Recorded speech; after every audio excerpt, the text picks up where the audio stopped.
Hello, my name is Chiarella, and I'm a senior here at Stuart Country Day School, and this is the creation of Feeling Light. So, what is feeling light? Basically, it's basically a personal mood lamp that takes the user's heartbeat and uses that to determine what color to project through the lamp. And it can be used in dorm rooms, bedrooms, and work offices. So what was my inspiration for this project? Basically, it was stress.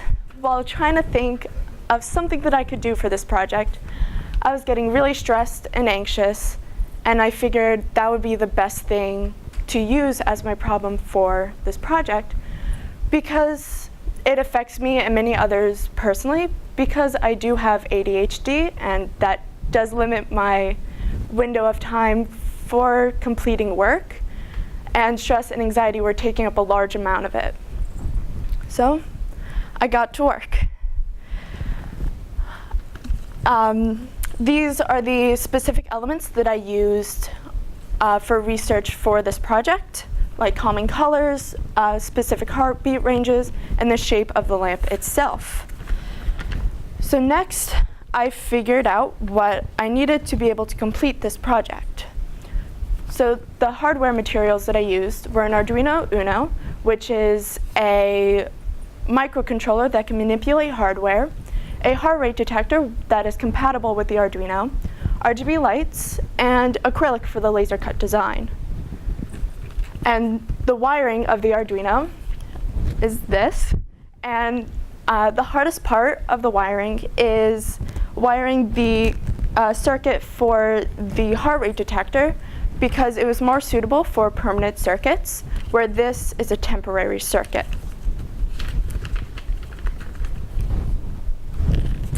And I then figured out what I needed to code. Like, I needed to figure out a way to code a timer that counts the beats every 5 minutes, an RGB LED, which shines a certain color at a specific heart rate, and detecting and counting the beats. So next, I need to figure out how I was going to do this. So I made a plan. I would start off by consistently detecting and counting the heartbeats. Next, I would assign a color to the ranges of heartbeat, to the ranges of BPM. And then finally, I would only count the heartbeats during the specific moments in the code or the timer.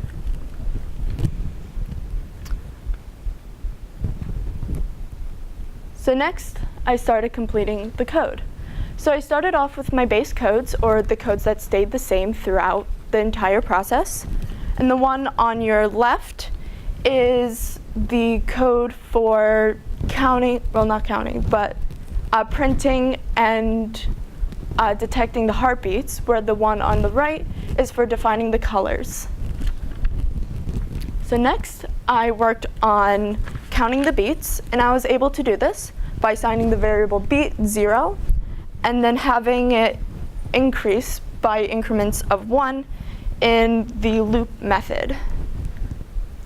Next, I assigned different ranges for different colors, and I used my research with colors and heartbeats to determine what ranges would work best for each color, and I used inequalities to set those ranges.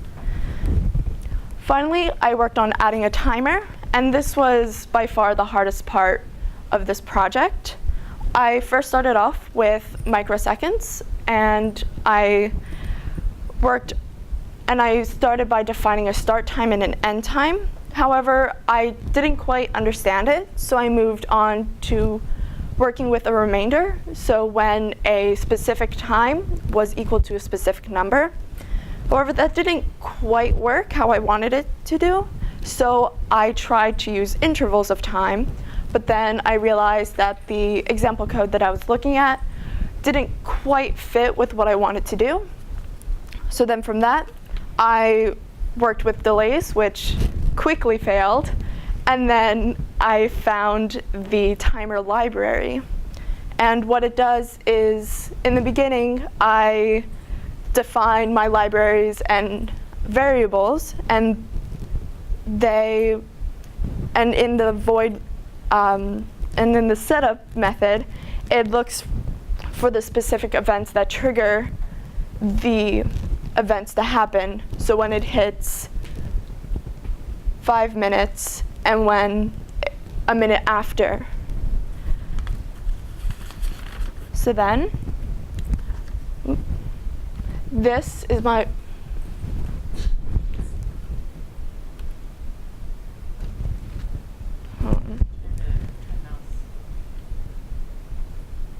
Okay, this is my final code. In the beginning, I start off by defining my variables and libraries. In the setup method, it is detecting for a heartbeat and looking for those events that trigger the color method and the start loop method. In the loop method, it is counting and printing the beats.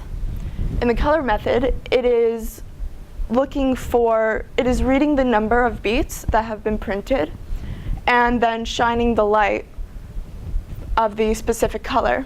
And then I had to add the start loop method so it would be able to loop back up to this point after it finished going through the color method. And then down here, that's just to define what I used up in the color method. So after the coding, I got to work on designing a lamp prototype. Now, these two designs are very similar, but they do differ in overall design and measurements. But they are both based off of the research that I did. And after doing the research, I decided ambient lighting would be the best use because it gives an overall shine to the room. And also with this design, it would only shine light up and down and provide a shield for the user's eyes. And these are the templates for the laser cut design for the lamp that I was able to create a physical prototype out of. And finally, my last step in the creation of Feeling Light was to set goals for my future self. Some of my goals include creating the first official prototype with LED strip lights around it. The other one is to make the heart rate monitor more compact and easier to use for everyday life. The next one is to make it compatible with devices that already have Bluetooth and have a heart rate detector in them, like Fitbits or Apple Watches or other smart devices. And the next one is to make it compatible with multiple users at one time, such like in a classroom or a work environment. Thank you all for coming. Are there any questions?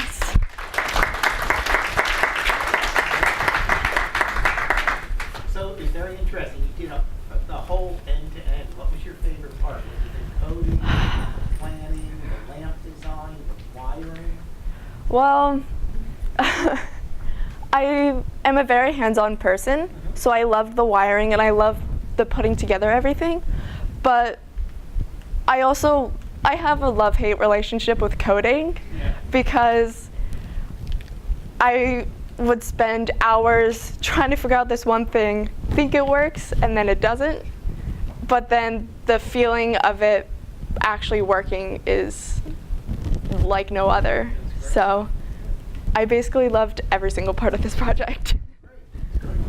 You mentioned making compatible with smartwatches. Yes. Is the idea there so that you have a real-time feedback in terms of heartbeat instead of measuring it every 5 minutes? I didn't quite understand that decision. So the decision for that is to make it better for the user because at least I do, and a lot of people that I know already have like a Fitbit or like an Apple Watch. So it would just be less devices to keep track of. So it would connect to your through Bluetooth to your watch, and take information from that and project it. It would still be doing the same thing where it would read it every 5 minutes and project the light, but it would just, there would be one less thing to wear. So, I'm sorry. One last question.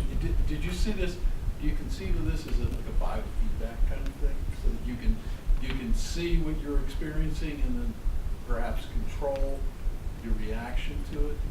So the colors I specifically used, for higher heartbeats, I use blue and purple, which have been scientifically proven to help calm you down.